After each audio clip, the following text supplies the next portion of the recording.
오늘 교회학교 선생님들께서 해주신 이 찬양의 제목은 사람을 살린 어부라고 하는 찬양입니다.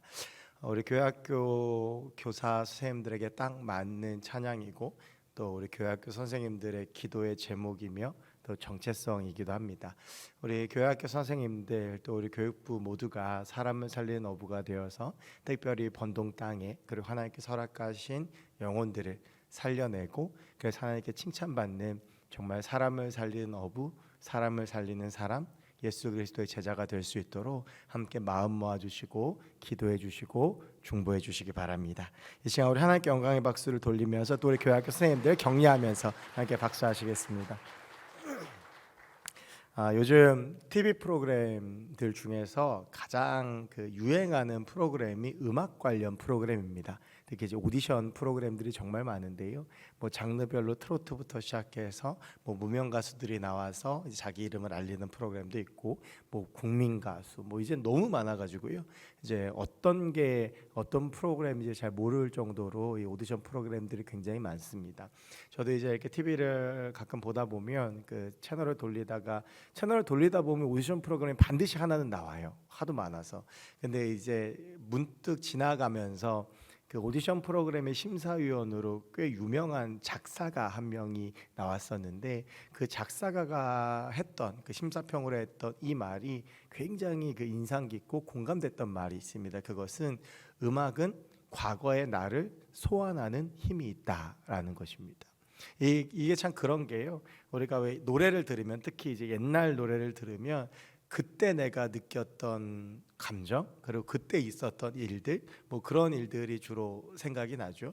뭐 예전에 내가 좋아했던 사람이 좋아했던 노래를 들으면 그 사람이 생각나고 예전에 뭐 첫사랑에 실패하고 들었던 노래를 들으면 뭐 첫사랑이 생각나고 절대 제 얘기는 아닙니다만 그래서 뭐 그렇게 이제 노래를 듣다 보면 이렇게 과거들을 생각하게 됩니다. 그런데 이게 찬양도 그런 것 같아요. 찬양도 옛날 찬양들 또 우리가 예전에 했던 그런 찬양들을 듣다 보면 어느샌가 내가 예전에 있었던 기억들이 떠오릅니다. 저는 찬송가 중에서 가장 좋아하는 찬송가는 370장이고요. 제가 절대로 잊지 않고 그리고 부를 때마다 은혜가 되는 찬송가가 한 곡 더 있는데 그게 280장입니다. 이 280장이 옛날 찬송가는 338장이에요. 그리고 제목은 천부여 의지 없어서라는 찬양입니다. 제가 이 찬송가를 잊지 못하고 지금도 부르면서 은혜를 받는 이유는 제가 이 찬송만 부르면 초등학교 6학년에서 그때 국민학교였는데요. 국민학교 6학년에서 중학교 1학년이 되던 고향 유스 호스텔의 차가운 마룻바닥에서 동계 수련회 때 불렀던 그 순간으로 소환이 됩니다. 제가 그때 밤새 이 찬송가를 부르면서 하나님을 처음 만났거든요. 이 찬양의 이제 1절 뒷부분에 보시면 주 나를 박대하시면 이제 찬송가 가사가 바뀌어서 주 나를 외면하시면으로 바뀌었는데 주 나를 박대하시면 내가 어디 가릴까라고 하는 찬송 가사가 있는데 어린 마음에 그 가사가 너무 서글픈 거예요. 정말 나중에 주님 나 모른다 하시면 어떡하지라는 생각에 앞에서 찬양팀이 그 찬양을 하는데 갑자기 눈물이 나면서 서럽게 2시간 울었던 기억이 납니다. 그런데 그 울음 끝에서 하나님께서 내가 널 모르지 않는다라는 음성을 제 마음속에 주셨고 그게 제가 하나님을 만났던 첫 번째 경험입니다. 그래서 저는 이 찬송가를 부를 때마다 눈물이 나고요. 벌써 한 30년 가까이 됐죠. 그 시절에 소년으로 돌아가는 경험들을 하게 됩니다.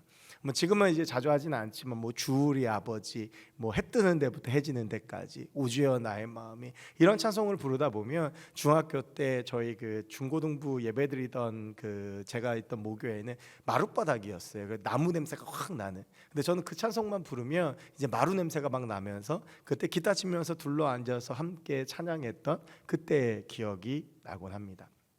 그래서 요즘은 옛날 찬양을 찾아 듣는 게 꽤 좋습니다. 요즘은 이제 이 악보 같은 게 다 인터넷에 치면 나오는데 아마 많이들 공감하시겠지만 예전에는 이 교회마다 찬양집들이 있었어요. 그래서 뭐 시와 찬미, 많은 물소리, 그전엔 찬미예수 이제 그런 찬양들이 많이 불려졌었는데 요즘은 자꾸 이제 요즘 유튜브 같은 데 보면 그런 찬양들을 많이 찾을 수 있거든요. 그래서 옛날 찬양들을 많이 이렇게 들으면서 그때를 한 번씩 떠올릴 때가 많습니다. 그런데 제가 요즘 가장 많이 듣는 찬송은 1997년도에 나온 찬송인데요. 부흥이라고 하는 찬송입니다. 이게 1997년도에 제가 중학교 3학년 때였는데 그때 예수전도단 8집 B면 첫 번째 곡입니다. 제가 정확하게 기억하고 있는데요. 이 당시에 이 찬양이 나왔을 때 전국에 있는 모든 교회에서 매주 불려졌다고 해도 과언이 아닙니다. 근데 요즘은 그래서 제가 이번 청년부 수련회 강사 초청하면서 이 찬송을 지은 고영원 씨를 강사로 한번 모시자 그랬는데 청년들이 고영원 씨가 누군지를 몰라요. 그래서 이게 벌써 세대 차이인데요. 이 땅의 황마음을 보소서라고 시작한 이 찬송가는, 이 찬양은요, 그 당시에 제가 중학교 3학년 때부터 시작해서 제 중고등부 때 거의 매주 불렀던 찬송이고요. 너무너무 좋았던 찬송입니다. 그런데 생각해 보면 그때는 이 찬송을 부를 때 마음이 이랬어요. 그때는요, 교회가 부흥하던 시기였습니다. 저희 교회 장년이요, 제가 다니던 교회 장년부가 300명인데요, 그 300명이었던 교회의 중고등부가 50명이었습니다. 근데 그게 저희 교회가 특별히 많았던 것이 아니라 그때는 모든 교회들이 그랬어요. 그때는 교회로 사람들이 몰려하고, 기억하실지 모르겠습니다만 화요일 날은 예수도 화요 모임이 있고요, 뭐 올레이션에서 경배 찬양이 있어서 많은 젊은이들이 그 찬양 집회에 가서 찬양을 부르고, 여름이면 연합수련회를 하면서 전국에서 모여서 뜨겁게 기도하던 그 시절이 있었습니다. 그래서 그때는 이 부흥이라는 찬양을 부를 때 다 어떤 마음으로 불렀냐 하면 이 세대 가운데 부흥이 올 것이다라고 하는 확신이 있었습니다. 그리고 정말 하나님께서 우리 이 교회 가운데 부흥을 부어주시고 한국 교회가 놀랍게 부흥할 것이라고 하는 그 확신을 가지고 이 찬양을 했었어요. 그런데 그로부터 25년이 지났는데요, 아직 부흥은 오지 않았습니다. 오히려 그때 그렇게 화려했던 한국 교회를 추억하고 그 화려했던 시절을 씁쓸한 기억으로 되씹는 것이 더 자연스러운 시대가 됐습니다. 부흥이라는 것을 말하기에 참 어려운 상황이 되었고, 교회 학교가 위기다라는 말들을 많이 하다가 코로나 2년을 거치면서 한국 교회와 우리 교회 학교가 정말 큰 위기를 맞이한 것처럼 보입니다. 코로나 상황 가운데 부흥이라는 말을 외치고 한국 교회가 부흥할 수 있다고 외치면 저 사람은 좀 시대 정신이 부족하다, 저 목회자는 시대를 잘 못 읽는다, 저 사람이 현실 감각이 부족하다라고 손가락질 받을 수 있는 객관적인 상황입니다. 그런데 저는 여전히 하나님의 부흥을 믿습니다.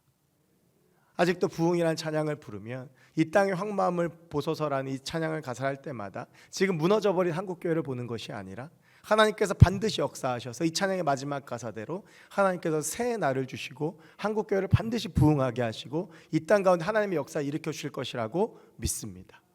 오늘 이 말씀을 통해서 저의 믿음과 이 고백을 함께 나누고 싶은데요, 오늘 이 하박국 선지자의 고백과 찬양을 함께 나누고자 합니다. 오늘 함께 우리가 함께 읽었던 하박국 3장 특별히 2절은요 굉장히 유명한 말씀입니다. 그리고 한 번쯤은 들어보셨을 만한 말씀인데요, 이 말씀이 유명하게 된 이유는요, 아까 제가 말씀드렸던 부흥이란 찬양 때문에 그렇습니다. 이 부흥이란 찬양을 원곡을 들어보면 찬양을 시작하기 전에 나레이션으로 이 하박국 3장 2절을 읽고 있습니다. 선포하고 있거든요. 그러면서 이 찬양이 이제 시작을 하게 되는데, 그러다 보니까 이 찬양이 이제 유명하다 보니까 이 하박국 3장 2절도 모두 잘 알고 있는 말씀이죠. 하박국 선지자가 이제 부흥을 이야기하고 있는데요, 우리는 오늘 이 저녁에 하박국 선지자가 왜 이렇게 고백하고 부흥을 강구하고 선포했는지를 보면서 함께 기도하고자 하는데, 그 이유를 알려면 하박국 1장부터 3장까지 전체 구조를 알아야 합니다. 하박국은요 총 3장으로 되어져 있는데 1장과 2장은 하박국 선지자와 하나님과의 대화로 이루어져 있습니다. 그리고 이 3장은요 이 하나님과의 대화의 끝에서 하박국 선지자가 고백하고 찬양하는 것으로 이 찬양 시 전체가 3장을 이루고 있습니다. 그래서 이제 오늘 본문을 제가 말씀드렸지만 3장이 1장 2장의 그 대화의 내용의 결론이라고 말씀드렸으니까, 그럼 1장과 2장에서 하나님과 하박국 선지자가 어떤 대화를 나누는지 알아야 하지 않겠습니까? 이것은 하박국서가 시작한 1장의 첫 시작 2절부터 4절까지를 보면 하박국 선지자가 왜 하나님한테 대화를 시도했고 하나님께 무슨 말을 했는지를 볼 수가 있습니다. 우리 하박국 1장 2절부터 4절까지의 말씀을 잠시 보겠습니다. 우리 함께 읽겠습니다. 여호와여, 내가 부르짖어도 주께서 듣지 아니하시니 어느 때까지리이까? 내가 강포로 말미암아 외쳐도 주께서 구원하지 아니하시나이다. 어찌하여 내게 죄악을 보게 하시며 패역을 눈으로 보게 하시나이까? 겁탈과 강포가 내 앞에 있고 변론과 분쟁이 일어났나이다. 이러므로 율법이 해이하고 정의가 전혀 시행되지 못하오니 이는 악인이 의인을 에워쌌으므로 정의가 굽게 행하여짐이니이다. 아멘. 이 구절을 자세히 한 절 한 절 보지 않아도 대충 느껴지는 느낌은 어떤 것입니까? 하박국 선지자, 하박국이라고 하는 이 사람이 굉장히 불평과 불만이 가득한 채로 하나님께 이야기하고 있다라고 하는 것입니다. 결코 그 상황이 쉽지 않다라고 하는 것인데요, 하박국 선지자가 부르짖어도 하나님이 듣지 않으시고 구원하지 않으셨고 무언가 안 좋은 일들이 일어나고 있는 것을 짐작할 수 있습니다. 어떤 일일까요? 1장 6절 말미에 보면 그 일이 무엇인지를 알 수가 있습니다. 1장 6절 말미에서 하나님께서 갈대아 사람을 일으켰나니 라고 하는 말이 나옵니다. 이 말을 보면 갈대아 사람들은 바벨론 사람들을 의미하거든요. 이제 하박국 선지자는 남유다 출신입니다. 그리고 남유다가 바벨론에 멸망한 것을 생각한다면 지금 하박국이 어떠한 상황으로 어떠한 심정으로 하나님께 불평하고 있는지를 쉽게 알 수 있습니다. 하박국은 남유다가 바벨론에 의해 멸망하는 상황을 가지고 하나님께 나아가고 있는 것입니다. 이런 배경을 이해하고 2절과 4절을 다시 본다면 하박국 선지자의 마음이 짐작이 되어지죠. 이 하박국서가 언제 쓰여졌는지에 대한 저작 시기에 대해서는 아직도 정확하지 않고 많은 논란이 있습니다. 어떤 사람은 이 하박국 선지자가 하나님께 이렇게 항의한 것은 남유다의 마지막 선한 왕이었던 요시아가 애국과의 전쟁에서 죽었을 때다라고 주장하는 사람도 있고요. 그리고 또 어떤 사람들은 남유다가 바벨론에 의해서 멸망하는 그 시기에 하박국이 이런 시를 지었다라고 고백하는 사람도 있고, 어떤 사람은요, 이미 바벨론이 남유다를 멸망시키고 나서 이 남유다라는 나라가 없어지고 난 다음에 하박국이 하나님께 이렇게 불평불만했다라고 주장하는 학자들도 있습니다. 정확하게 성경에서 말하고 있지 않기 때문에 하박국이 언제 지어졌는지는 알 수 없지만 대충 하박국 선지자가 어떠한 상황인지는 알 수 있을 것 같습니다. 나와 나의 민족이 큰 어려움을 당하고 있는 상황이고 이 어려움은 쉽게 해결되어지지 않는 상황입니다.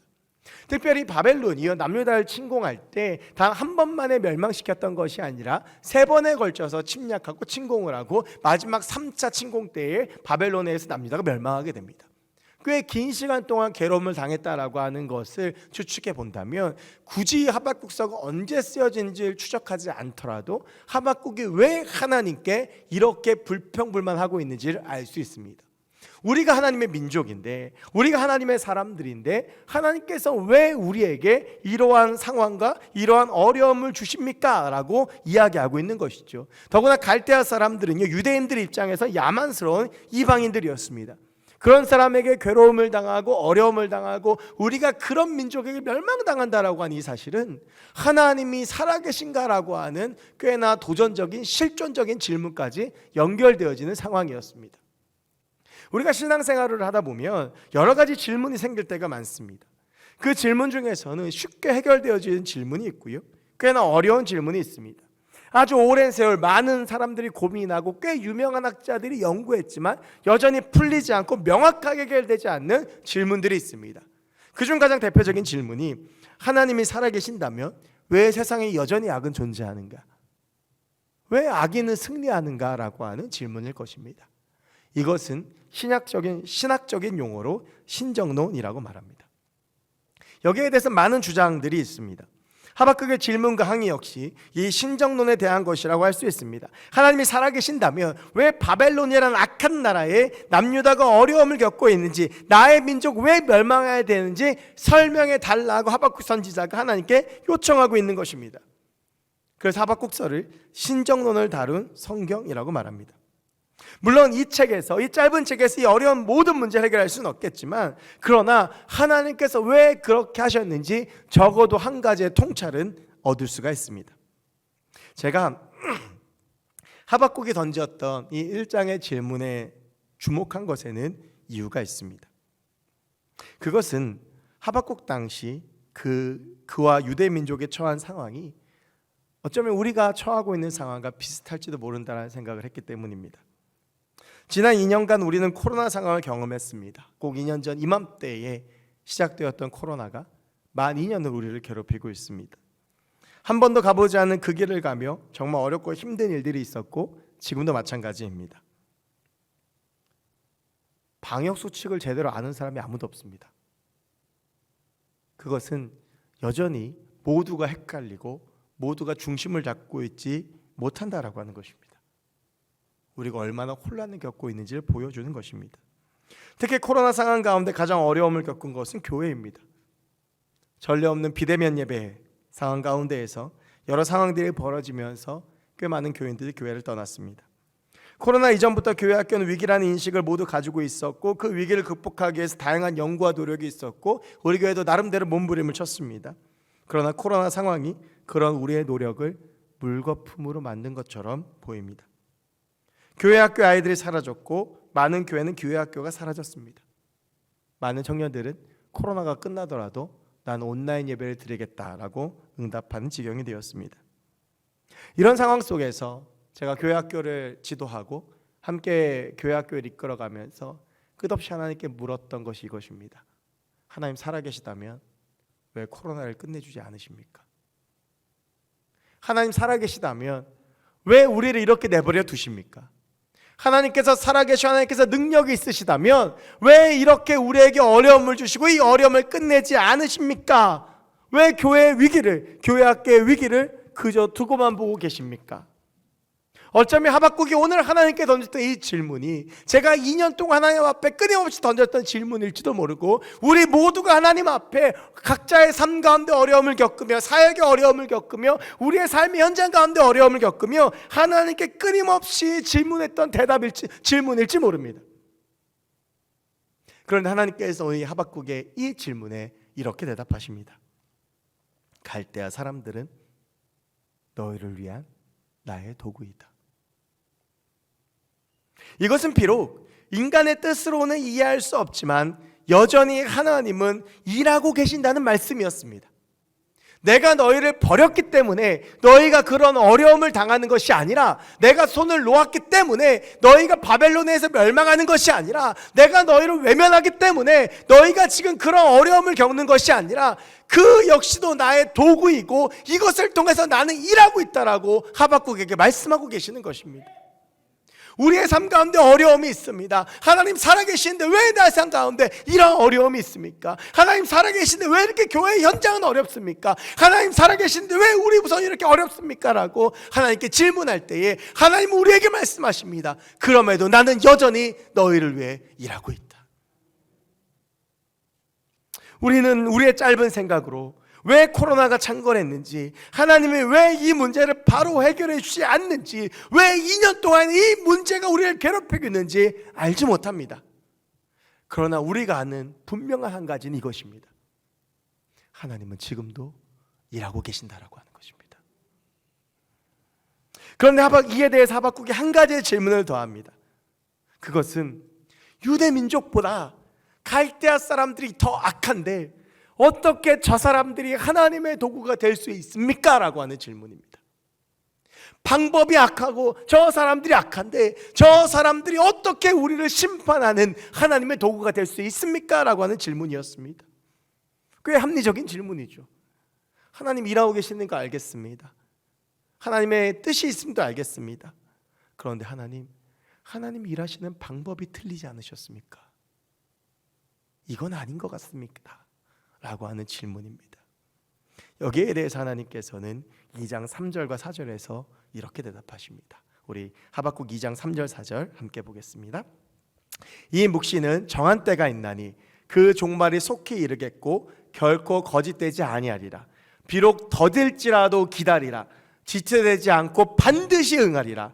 보라, 그의 마음은 교만하며 그 속에서 정직하지 못하나 의인은 그의 믿음으로 말미암아 살리라. 아멘. 여러분, 하나님의 이 응답에 두 가지 중요한 것이 있습니다. 한 가지는 하나님의 정한 때가 있다는 것입니다. 더 이상 의문, 질문, 항의를 그치고 하나님의 뜻을 기다리라는 것입니다. 비록 더딜지라도, 내 눈에 지금 보이지 않더라도, 지금 당장 해결되지 않더라도 하나님이 반드시 일하시고 응하실 테니 그 하나님의 때를 기다려 보라고 하는 것입니다. 하나님의 때가 되면 하나님의 역사를 일으켜 주신다라고 하는 것입니다. 여러분, 우리가 신앙생활하면서 절대 잊지 말아야 될 것이 하나 있습니다. 하지만 너무 익숙해서 너무 자주 잃어버리는 것이 하나 있습니다. 그것은 하나님은 살아계시다라고 하는 것입니다. 그리고 그 살아계신 하나님이 여전히 변함없이 태초부터 지금까지 우리와 함께하고 계신다는 사실입니다. 살아계신 그 하나님이 지금도 우리를 위해 일하고 계신다라고 하는 사실입니다. 코로나의 끝이 어딜지 우리는 모릅니다. 언제 이 코로나가 끝날지 전문가라고 말하는 사람들도 다 다르고 언제 끝날지 아무도 장담할 수 없습니다. 그러나 분명한 것은 하나님의 때는 반드시 임한다라고 하는 것입니다. 우리는 그 하나님의 때가 옴을 기다리고 믿으며 기다려야 하는 것입니다. 또 한 가지는 겸손히 믿음으로 기다리라고 하는 것입니다. 이 말은 조금 더 직접적으로 말하면 하나님의 뜻과 방법에 대해서 왈가왈부하지 말고 잠잠히 하나님의 일하심을 기대하고 바라보며 기다리라고 하는 것입니다. 오늘 하박국은 저 갈대아 민족은 우리 민족보다 훨씬 더 악하다라고 말했지만 여러분, 유대 민족이 얼마나 악했습니까? 우상 숭배하고 하나님 떠나고 피 흘리고 약한 자들을 착취하고, 하나님이 그들에게 교만하지 말아라, 겸손해라 라고 이야기하고 있는 것입니다. 하나님의 뜻에 대해서 왈가왈부하지 말고 겸손히 믿음으로 하나님의 뜻을 기다리라고 하는 것입니다. 한치 앞도 모르는 내일, 나의 짧은 생각으로 예측하고 판단하고 계획 세우지 말고 오늘 하나님께서 나에게 주신 이 삶 가운데 최선을 다하며 오늘 하루 주님과 함께 살아가며 하나님의 뜻에 맞추어 살아가야 하는 것입니다. 오늘 이 하나님의 응답을 들은 하박국이 3장에서 하나님을 찬양합니다. 오늘 3장 1절에 보면 이렇게 되어져 있죠. 시기온옷에 맞춘 선지자 하박국의 기도라 라고 되어져 있습니다. 여러분, 근데 이 시기온옷이요, 이 나중에 성경 주석이나 이런 걸 찾아보면 이것의 의미가 무엇인지 아는 사람이 거의 없습니다. 정확하게 이게 무슨 뜻인지는 모릅니다. 악기도 아니고요. 이게 무엇일까? 근데 대다수의 사람들이 추측하기는 이게 악보에 붙이는 찬양의 부호일 것이다 라고 하는 것이죠. 여러분, 크레센도 데크레센도 아시죠? 점점 강하게 점점 약하게. 그리고 우리가 찬송가에 보면 왜 음표 그려져 있고 뭐 96, 뭐 108 이렇게 돼 있지 않습니까? 그것처럼 악보에 붙이는 부호다라고 하는 것입니다. 근데 이게 중요한 의미가 이것입니다, 여러분. 이 하박국 3장은요, 악보 부호를 붙인 정식 찬양 악보였습니다. 그리고 이것은 성전에서 불렸던 노래입니다. 이것이 왜 중요하냐 하면 이 하박국 3장의 고백은 하박국 선지자 한 개인의 고백이 아니라 성전에서 불려주었던 유대민족의 고백이었다라고 하는 것입니다. 그 유대민족들이 고백하며 가장 처음으로 하는 고백이 무엇이냐면 여호와여, 내가 주께 대한 소문을 듣고 놀랐나이다. 여러분, 여기서 오해하시면 안 돼요. 이 소문은요, 우리가 이야기하는 수군수군된 그 소문이 아니라 소식, 말, 뜻입니다. 그러니까 하박국 선지자가 하나님과 함께 이야기 나눴던 그 이야기에 대한 이야기예요. 그거를 듣고 모두가 놀란 겁니다. 그러면서 이야기하는 것이 무엇이냐 하면 주여, 이 수년 내에 우리를 부흥케 하옵소서. 여러분, 지금 이스라엘 백성들의 상황은 조금도 달라지지 않았습니다. 그들의 상황은 여전히 멸망 가운데 놓여 있고 바벨론의 어려움을 당하고 한치 앞도 보이지 않고 여전히 그들은 지금 어려운 상황입니다. 그런데 그 어려운 상황에서 불평과 불만을 하던 하박국 선지자가 그 어려운 상황 가운데에서 멸망으로 들어가면서 한탄하는 이스라엘 민족이 오늘 하나님 앞에 고백하는 것은 그 변하지 않는 상황 가운데 주의 뜻을 이해하고, 주님, 내가 주의 뜻을 신뢰하오니 이 수년 내에 우리를 부흥하게 해달라는 고백인 것입니다. 여러분, 우리의 상황이 바뀌지 않았습니다. 그런데 중요한 것은 하나님의 부흥은 상황에 따라 주어지는 것이 아닙니다. 사도행전 7장에 보면 초대교회 7집사 중에 한 명, 지도자격이었던 스데반이 돌에 맞아 순교하는 장면이 나옵니다. 근데 그 순교로 끝나는 것이 아니라 사울이라고 한 이 청년이 그리고 나서 교회를 박해하기 시작하는데요. 8장 1절부터 3절까지, 사도행전 8장 1절부터 3절까지를 보면, 그래서 박해를 못 이겨서 교인들이 흩어지고 교회를 잔멸할세라고 되어져 있습니다. 거의 교회를 다 짓밟아 버린 거예요. 완전히 교회가 끝난 겁니다. 여러분, 사도행전은 원래 우리 상황대로라면, 이성대로라면, 객관적이라면 거기서 끝나야 됩니다. 그런데 여러분, 그러고 나서 이 박해 뒤에 일어났던 사건이 무엇입니까? 빌립을 통해서 사마리아 땅에, 사마리아 성에 복음이 전해지고, 예루살렘 안에만 있던 이 복음이 이 박해를 통해서 예루살렘을 벗어나 흩어져서 전해지기 시작하고, 스데반을 죽였던 이 사울이 바울이 되어 전 세계 열방에 하나님의 복음을 전하는 놀라운 사람으로 변화되어집니다. 상황이 어려워서 부흥이 되지 않습니까? 아니요, 여러분. 그건 우리가 하나님을 너무 과소평가하는 겁니다. 하나님은 상황에 구애받지 않으시는 분이십니다. 하나님은 상황에 따라서 무언가를 하시고, 하나님을 제한할 수 있는 그 어떤 상황도 없는 것입니다. 하나님, 우리가 기대하고 우리가 바라는 부흥은 우리의 손에 있는 것이 아니라 하나님의 손에 있습니다. 우리가 해야 할 것은 그 하나님께 여전히 변하지 않고 기도하는 것입니다. 하나님, 지금 우리의 상황이 이렇지만 우리가 하나님의 뜻을 믿고 의지하고, 비록 더디에 올지라도 반드시 응하실 주의 뜻을 바라보며 나아가오니, 하나님 이 수년 내에 우리를 부흥케 하여 주시옵소서. 우리 교회를 부흥케 하여 주시옵소서. 나의 삶을 부흥케 하여 주시옵소서. 우리 다음 세대가, 우리 교회 학교가 부흥하게 하여 주시옵소서. 우리가 이렇게 기도할 때 하나님은 반드시 일하실 것입니다.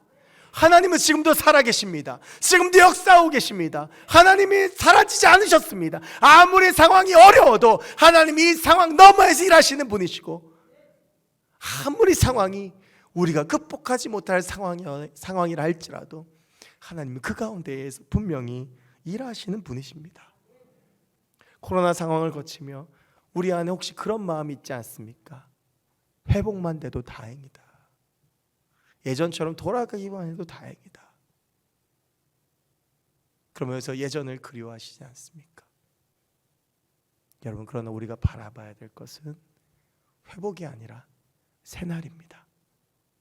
하나님께서 열어주실 새날, 오히려 그 회복을 넘어서 우리를 더 부흥케 하시고, 하나님의 뜻을 이루어 주시고, 사마리아 성의 빌립을 통해서 온 성에 기쁨이 가득하게 하셨던 것처럼 우리 안에 그 기쁨을 주시고, 하나님의 역사를 주실 그 하나님의 역사를 우리가 바라보아야 하지 않겠습니까? 사랑하는 성도 여러분, 교사 여러분, 우리가 하나님의 뜻을 제한하지 않았으면 좋겠습니다. 우리가 하나님의 능력을 제한하지 않았으면 좋겠습니다. 여전히 우리에게 희망이 있고, 여전히 우리에게 소망이 있고, 여전히 우리에게 능력이 있고, 여전히 우리는 부흥할 수 있습니다. 내가 잘나서, 내가 능력이 있어서, 우리가 잘해서가 아니라 하나님이 살아계시기 때문입니다. 하나님의 도구인 내가 그 하나님의 뜻을 믿고 신뢰하고 의지하고, 하나님을 끝까지 놓지 않고 살아계신 하나님을 붙잡고 하나님과 함께 걸어가면 오늘 이 시간에도 하나님의 역사는 일어날 수 있는 것입니다. 여러분, 우리가 그 하나님의 역사하심을 바라보며 나아갔으면 좋겠습니다. 하나님이 일하심을 믿고 나아갔으면 좋겠습니다. 과거를 회상하고 옛날이여를 외치는 것이 아니라, 이제 하나님께서 열어주실 새 날을 기대하며, 하나님의 역사를 기대하며, 비록 무너지고 쓰러졌지만 내 삶을 이전보다 더 좋게 해주실 그 하나님, 내 삶을 이전보다 더 부흥케 하실 그 하나님, 교회와 우리 부서와 우리 다음 세대와 이 세대를 이전보다 더 부흥시켜 주실 바로 그 하나님, 이 수년 내에 부흥케 하시고 진노 중에라도 긍휼을 잊지 않으셔서 우리를 긍휼 가운데 덮어주시고 우리의 삶 가운데 역사하실 바로 그 하나님, 우리 그 하나님을 바라보며 믿음으로 함께 나아가는 우리가 되었으면 좋겠습니다. 쓰러지지 맙시다. 낙심하지 맙시다. 절망하지 맙시다. 하나님의 능력을 제한하고 무너지지 맙시다. 여전히 살아계신 나의 하나님을 바라보고 의지하며 우리가 믿음으로 나아갈 때, 믿는 자에게 능치 못함이 없다고 말씀하신 그 주님께서 우리 가운데 기적을 베풀어 주실 줄로 믿습니다. 우리 그 기적을 바라고 꿈꾸며 그 하나님과 함께 나아가는, 그래서 하나님의 부흥의 역사를 경험하는, 하나님께서 열어주시는 새 날을 경험하는 우리 모두가 되었으면 좋겠습니다.